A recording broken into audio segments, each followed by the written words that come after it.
warahmatullahi wabarakatuh.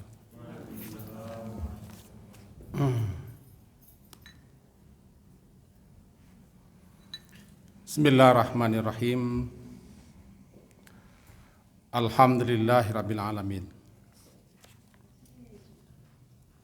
Wa bihi nasta'in ala umuri dunya waddin. Asyhadu an la ilaha illallah wa asyhadu anna Muhammadan abduhu wa rasuluh.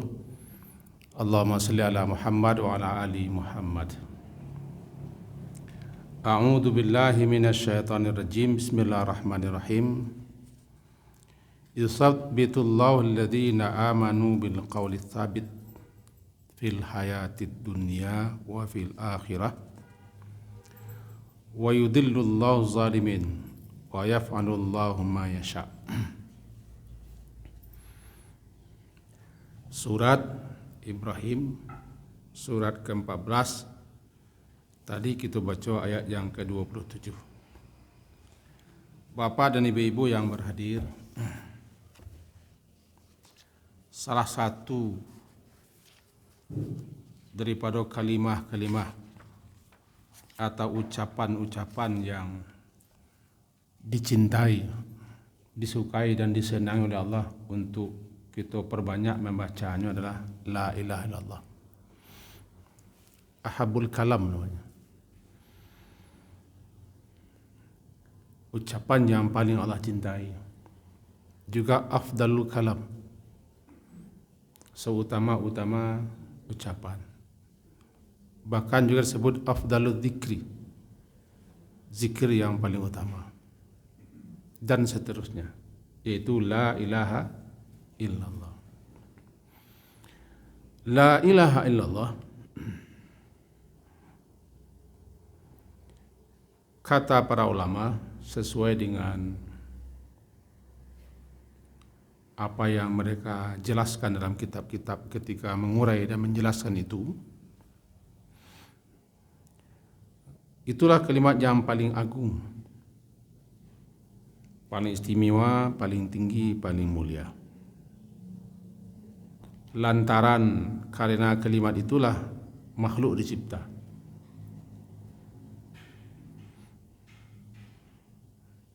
Untuk mewujudkan la ilaha illallah itu, makhluk khususnya kita manusia dicipta. Wa ma khalaqtul jinna wal insa illa liya'budun. Karena makna la ilaha, tiada ada yang berhak disembah melainkan Allah. Jadi diciptalah manusia untuk itu. Tidaklah aku ciptakan jin manusia melainkan li agar supaya ya'buduni, mereka beribadah menyembah kepadaku. Itu satu. Wa ursilatir rusul, dan diutuslah para rasul-rasul, para nabi-nabi, untuk menyeru umat manusia kaumnya masing-masing agar melaksanakan kandungan isi la ilallah. Sehingga terkenallah seruan para rasul, ya qaum ya'budullah, ya qaum ya'budullah, ya qaum ya'budullah. Wahai kaumku, sembahlah Allah. Wahai kaumku, beribadahlah kamu kepada Allah. Dan diturunkan kitab suci untuk menerangkan itu. Dengan kalimat itu terbagilah manusia kepada mukmin dan kafir. Orang yang mengucapkannya disebut dengan mukmin atau muslim, yang tidak mengucapkannya, tidak mengikrarkannya, kafir. Itulah kalimat pemisah. Dengan kalimat itulah orang diselamatkan daripada kekekalan neraka. Lantaran tidak mengucapkan kalimat itu pula orang nanti abadi di neraka. Begitu seterusnya. Jadi kalau disabit dibaca keistimewaan, fadilah, keutamaan, ketinggian, kemuliaan kalimat la ilaha banyak. Sembuh banyak. Tidak bisa kita hitung. Untuk itu kita disukai memperbanyak ucapan La ilaha illallah. Basahkan lidah sehingga menjadi kebiasaannya baca la ilaha illallah. Dengan harapan nanti ketika kita akan meninggal, ketika mati, kalimat itu tidak asing di kita lah. Sehingga tidak perlu lah orang membisikkan, mengajak kita, mengenang kita untuk mengucapkan la ilaha. Tidak perlu lah laqinu mautakum la ilallah. Alaqinu ya ajarilah atau bacakanlah kepada orang yang hampir mati dan terkamu la ilallah. Karena orang kalau terbiasa melazimkan kalimat itu, maka lidahnya tidak kelu. Dan ingat, man kana akhiru kalamihi la ilaha illallah dakhala jannah. Siapa yang akhir ucapannya ketika meninggalkan dunia la ilaha illallah, dia masuk surga. Kapan masuk surganya terserah, tapi yang nyaleh dengan kalimat itu suatu saat akan masuk surga. Makanya bagi kita yang hadir, yang barado di dake orang-orang nan parah, nalah payah, nalah do isyarat tanda-tanda kemeninggalkan dunia, kita dekati, kita barado setuju sampai kita tinggalkan. Bisa jadi karena kedahsyatan mati, kedahsyatan sakaratul maut. Apalagi ketika itu setan juga datang menghampiri. Dalam kitab Syarah Sunan Abu Dawud yaitu Aunul Ma'bud, dan juga dalam kitab Tuhfatul Ahwazi Syarah Sunan Tirmizi disebutkan itulah saat-saat di mana iblis mengatakan kepada anggota-anggotanya, kau detik-detik saat-saat yang paling menentuan bagi kalian. Maka berusahalah kalian untuk menggagalkannya mengucapkan la ilaha illallah. Jangan sampai husnul khatimah. Dalam salah satu penjelasan tafsir surat Al-Mu'minun, bunyinya adalah wa qur rabbi a'udzubika min hamazatish syaitin wa a'udzubika rabbi ayahdurun. Aku berlindung kepadamu ya Allah, ya Rabb, agar supaya setan itu jangan datang kepadaku. Salah satunya datang kepada kita saat-saat genting, saat-saat sakaratul maut. Nah, orang yang melazimkan kalimat la ilaha illallah, ya, sehingga dia latah biasa mengucap itu, harapannya mudah-mudahan ketika akan meninggal wafat tidak asing dengan kalimat itu. Bahkan orang yang melazimkan kalimat itu ketika sakit pun sering membaca la ilaha illallah. Latahkan. Dalam ayat yang kita baca tadi kan surat Ibrahim, surat Kampek Balai, ayat 7, Allah meneguhkan, Allah memantapkan, Allah mengokohkan. Yuthabbitullahu alladhina amanu, meneguhkan, memantapkan, mengokohkan orang-orang yang beriman bil qawli tsabit, dengan perkataan ucapan yang mantap, yang teguh, yang kokoh, yaitu la ilaha illallah fil hayati dunia, di dunia dan di akhirat. Di dunia itu termasuk ke dalamnya saat-saat akan meninggalkan dunia dan setelah meninggalkan dunia di alam barzakh. Nanti silakan menuju kitab tafsir. Salah satunya kitab tafsir Tabari. Dan juga disebut nanti dalam kitab tafsir Mukatsir. Itulah preso tadi kita lihat. Bahwa orang-orang yang telah lazim membiasakan kalimat itu, mengucapkannya dengan sepenuh kesadaran dan keyakinan dan pemahaman, lalu dilaksanakannya apa yang dituntut oleh kalimat itu. Yang dituntut oleh kalimat Allah, menyembah Allah, itu tuntutannya. Maka dibuktikannya di sampingnya mengucapnya menyembah Allah dengan sebenar-benarnya. Nah, orang yang istiqamah dengan kalimat itu sampai saat mati tetap istiqamah, maka Allah akan meneguhkan dengan kalimat itu.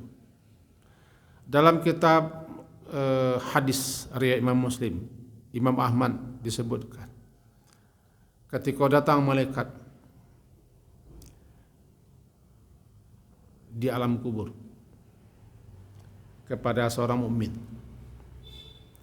lalu didudukkan dan diajukan pertanyaan, maka si mukmin itu bersyahadat, asyhadu an la ilaha illallah wa asyhadu anna Muhammadan abduhu wa rasul. Tengok hadis Sahih Muslim, juga Imam Ahmad. Karenanya lah kenal dengan kalimat itu. Dan Allah teguhkan, yuthabbitullah. Allah memantapkan, Allah menguatkan, Allah mengokohkan kalimat itu bagi orang mukmin.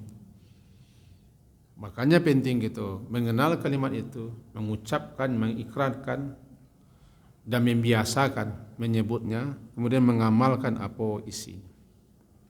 Itu la ilaha illallah.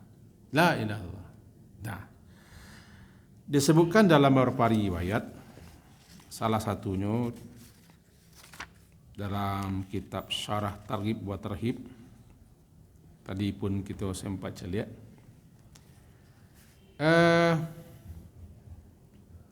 ucapan la ilallah yang disebut dengan kalimat tauhid juga disebut dengan kalimat ikhlas adalah namanya munjiyah. Munjiyah, mim, nun, jim, ya dan ta marbutah. Munjiyah, yang menyelamatkan, yang menyelamatkan.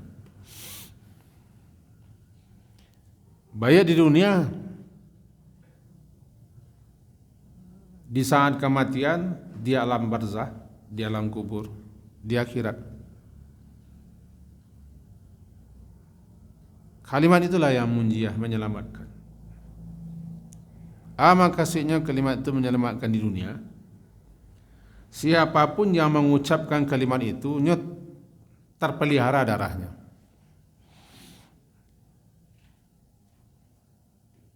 Nyolah diakui sebagai orang muslim. Andaikan dalam suatu negeri, suatu negara Islam berkuasa, memegang kekuasaan, maka siapa saja yang mengucapkan la ilaha illallah selamat. Selamanya, dilindungi darahnya. Bahkan tidak dipungut upeti, jizyah. Malah orang munafik berlindung, berselimut dengan ucapan itu, supaya selamat dengan ucapan la ilaha illallah. Dan siapapun yang mengucap itulah saudaranya, saudara muslim, saudara seiman. Kemudian ini selamat dari setan, munjiyah.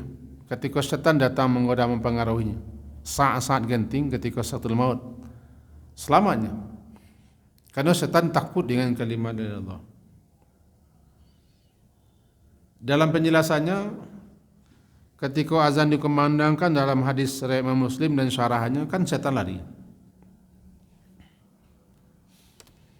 Kumandang azan, maka setan-setan yang ada di sekitar sekeliling masjid lari. Walahu durat, terkentut-kentutnya lari, sejauh-jauhnya lari, karena tidak sanggup mendengarkan kalimat azan. Nah, kata sebagian ulama, yang kalimat yang tidak sanggup mendengar itu la ilaha illallah. Kan muazin membaca itu, Allahu Akbar, Allahu Akbar, Allahu Akbar, Allahu Akbar, asyhadu an la ilaha illallah, asyhadu anna Muhammadar rasulullah. Tidak tahu gimana. Itulah ucapan yang kita lazimkan pagi-pagi, sore-sore, kita ditamengi, dipelihara, dijaga dari setan. Kan minimal kita baca pagi, sore, la ilaha illallah wahdah la syarikalah, lahul mulku wa lahul hamdu wa huwa ala kulli syai'in qadir, 10 pagi 10 sore. Terpelihara di setan. Ketika orang menunjuk dalam salat,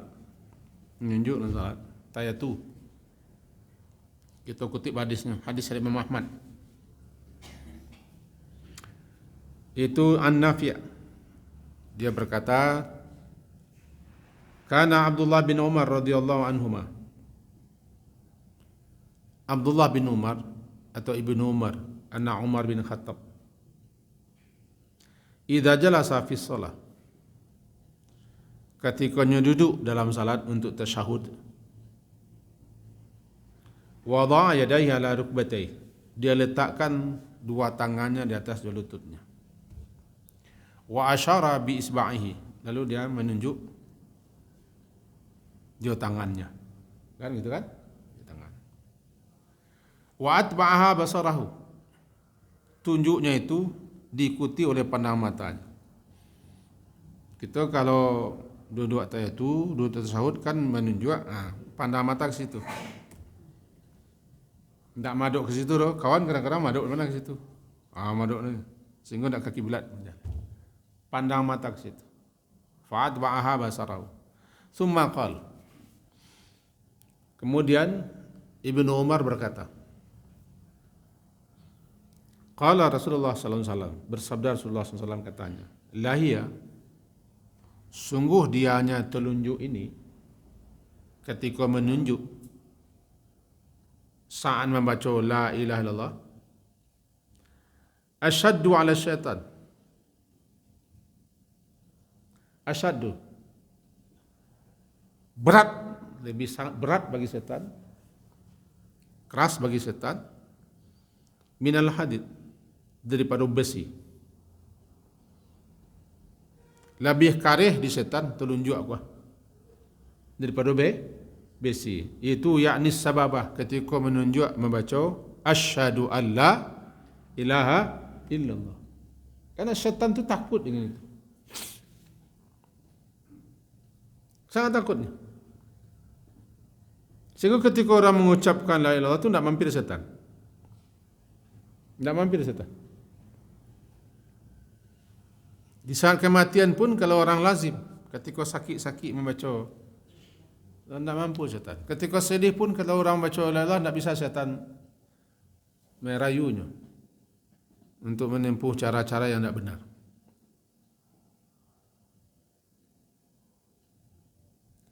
Jadi dengan melazimkan kalimat itu, orang sudah selamat dari setan.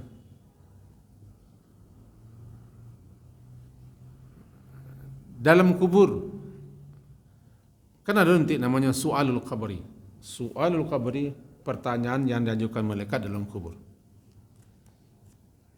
Bagi orang beriman harus meyakini. Karena Nabi jelas-jelas dan tegas-tegas mengatakan ada nanti namanya su'alul qabri, itu fitnatul qabri. Di mana Nabi sendiri berlindung kepada Allah daripada itu. Allahumma inni a'udzubika min fitnatin nar wa adzabin nar wa fitnatil qabri wa adzabil qabri. Doa salat jenazah kalau dilanjutkan ke bawah, wa adkhilhul jannah wa qihi adzabal qabri. Salat jenazah, Allahumma filahu atwaha, Allahumma filahu warhamhu wa afihi wa'fu anhu wa akrim nuzulahu wa wasi' madkhalahu wasilhu bil ma'i wal thalji wal barad wa naqihi minal khataya kama naqaita thawbal abyada minan nas wa abdilhu daran khairan min dari wa ahlan khairan min ahli wa zawjan khairan min zawji wa adkhilhul jannah wa qihi adzabal qabr. Pelihara dia daripada azab kubur. Azab kubur terjadi lantaran dia tidak mampu, tidak bisa menjawab pertanyaan yang diajukan malaikat. Pertanyaan yang diajukan malaikat namanya su'alul qabri. Disebutnya nanti dengan fitnatul qabri. Nah, ketika seorang mukmin ditanya di kuburnya, lalu dia bersaksi, bersyahadat, asyhadu an la ilaha illallah. Dibacanya syahadat. Itu salah satu bunyi hadis. Dengan kalimat itu selamat, sukses, berhasil. Bahkan siapa yang ada di hatinya pernyataan pengakuan la ilallah dari hatinya, meskipun dia masuk neraka lantaran ada dosa-dosa dan kesalahan-kesalahan yang dilakukannya masuk nerakanya, tapi lantaran kalimat itu ada di hatinya dan pernahnya mengucapkan dengan sangat keyakinan, tidak dibatalkannya, maka satu saatnya keluar dari neraka. Satu saat keluar dari neraka, diselamatkan oleh kalimat itu. Itulah kalimat la ilaha illallah. Ketika kita sedih, namanya ketika kita indal qarab, sewaktu kita ditimpa oleh kedukaan yang mendalam, maka ketika itu Nabi mengajarkan namanya da'watul qarb, doa yang dibaca ketika dilanda oleh kedukaan yang mendalam. Baca itu mah, la ilaha illallahul azimul halim, la ilaha illallahu rabbul arshil azim, la ilaha illallahu rabbus samawati wa rabbul ardi wa rabbul arshil karim. Diulang-ulang la ilaha. Karena la ilaha itu menenteramkan jiwa, menenangkan hati, memantapkan, meneguhkan hati, sehingga kesedihan bisa hilang. Sebab sedih, duka dan segala macam itu adalah lantaran ada sesuatu kesalahan yang kita buat, sedih. Maka kesedihan itu bisa dilenyapkan, dihilangkan dengan mengulang-ulang kalimat tauhid la ilaha illallah. Dari sekian hal yang telah kita baca tadi, nah, kita tarik kesimpulan. Salah satu ucapan, salah satu kalimat yang kita acok baca, dipersering membaca dan dilazimkan, itu kalimat tauhid la ilaha illallah.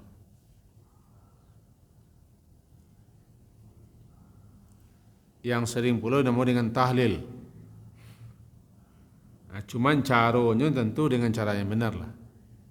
Sebab kadang-kadang orang baca la ilaha kau tak selesai lah. Kadang-kadang saya baca orang kan. Ketikanya berzikir bersama-sama, kalimat yang dibaca tu kadang-kadang tak selesai. Ya malah kita mencontoh, mereka tersinggung, orang nanti tersinggung kan. Kan tak selesai baca la ilaha. Kadang-kadang sonjek-sonjek saja.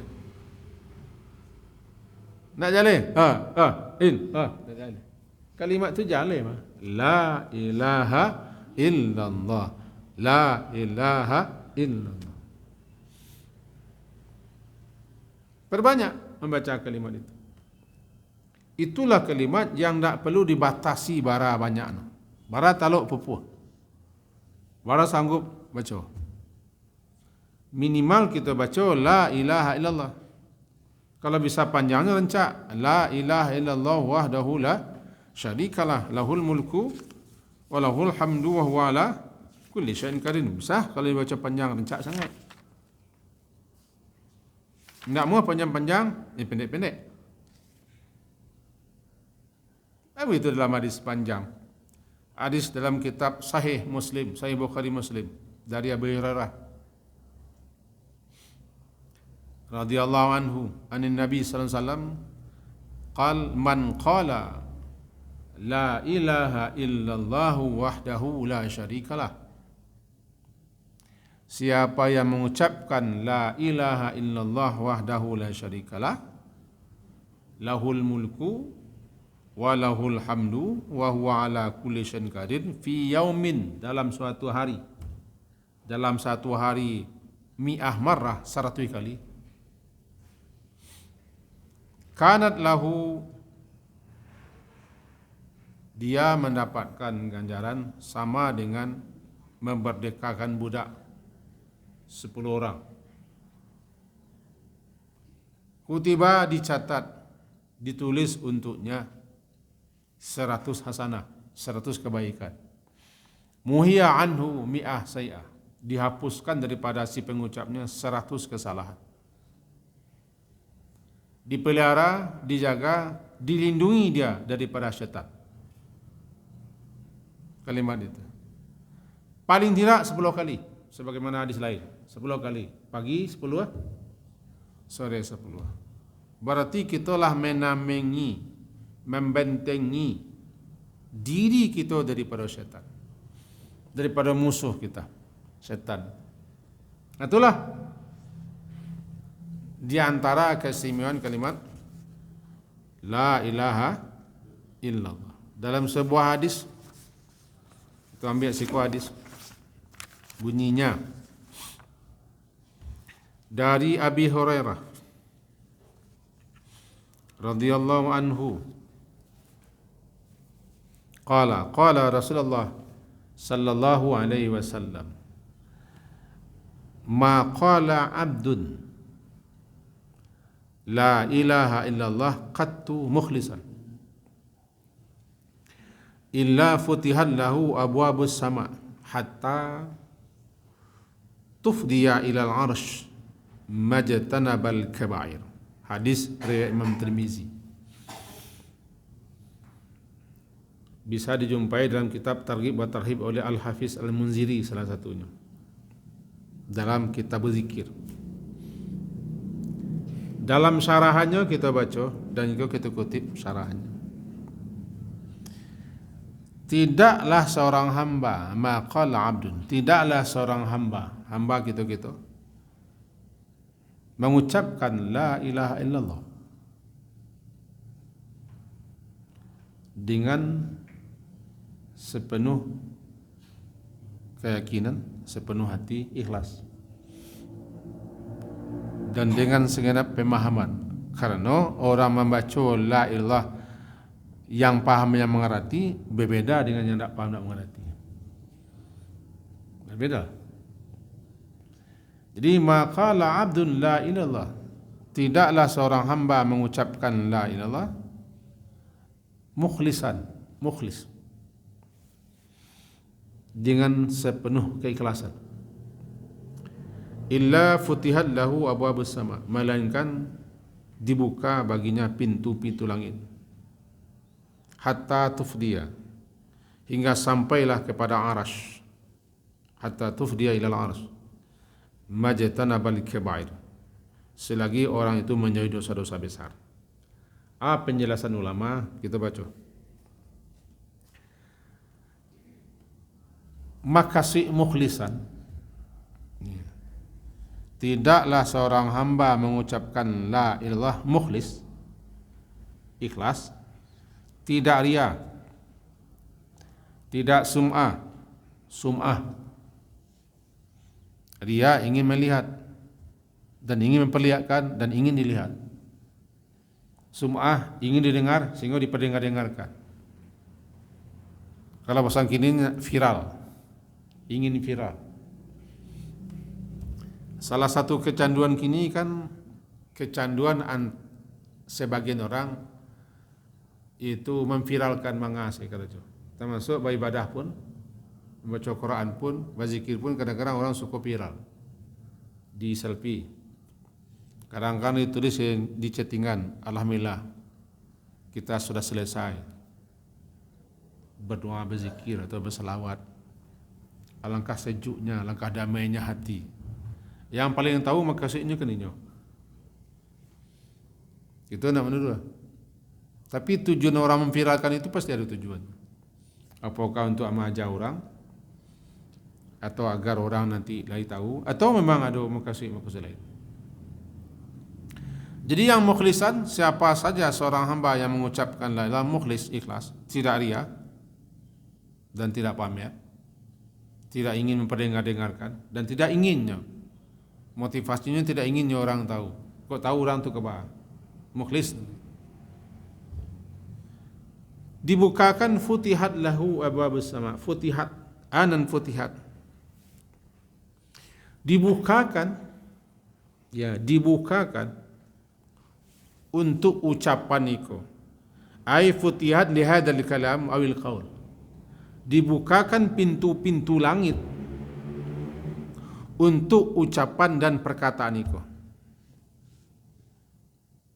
Wa hadza dilalatun ala sur'ati qubuliha, itu menunjukkan betul cepat, menunjukkan begitu cepatnya diterimanya ucapan itu oleh Allah. Langsung dibuka pintu langit. Kita tidak tahu pintu langit itu apa bentuknya. Nah langit saya tidak tahu. Tapi nan jalan nan datang langit. Dibukakan pintu langit terus sampai ke aras. Sampai ke aras. Jadi maknanya adalah ketika seseorang membaca la ilaha illallah, ikhlas dari hati, tidak ria, tidak sumah, tidak ingin pamer, tidak ingin viral, tidak ada mengkesalahan, memang untuk mengharapkan ridha Allah. Langsung dibuka pintu langit untuk menerima ucapan itu.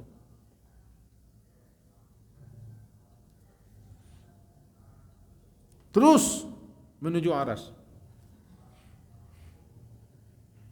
Aras makhluk Allah yang terbesar adalah aras, dan Allah bersemayam di aras.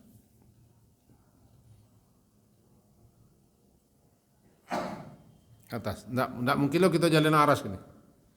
Kalau kaji kita tidak aras, besar sekali, luar biasa,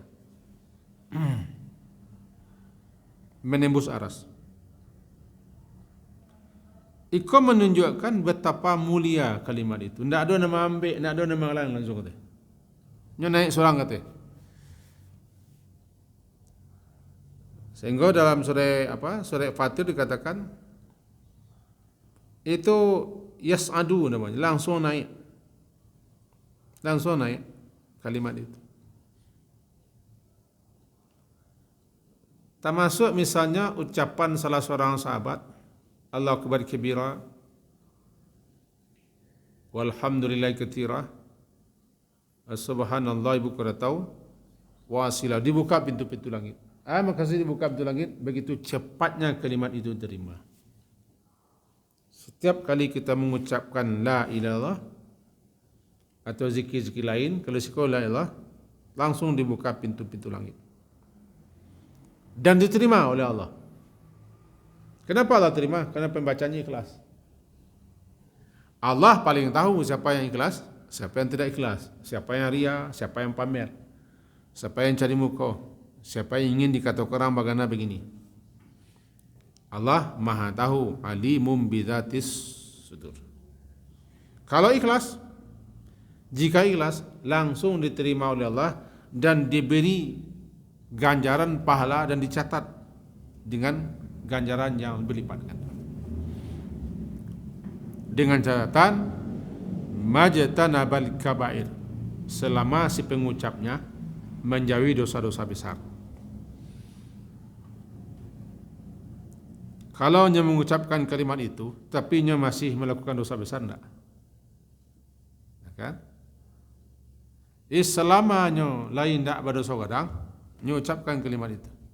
Kalau dosa-dosa besar kan tobat, minta ampun.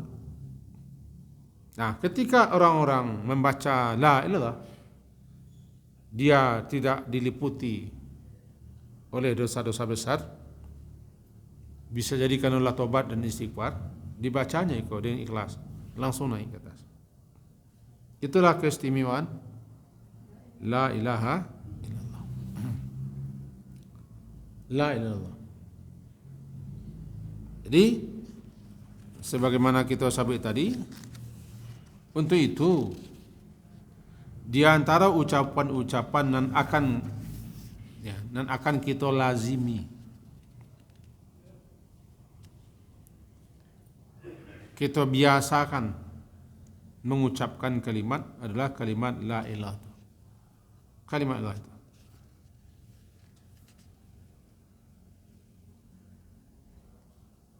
Lalu yang perlu diperhatikan, ketika kita membaca la ilah,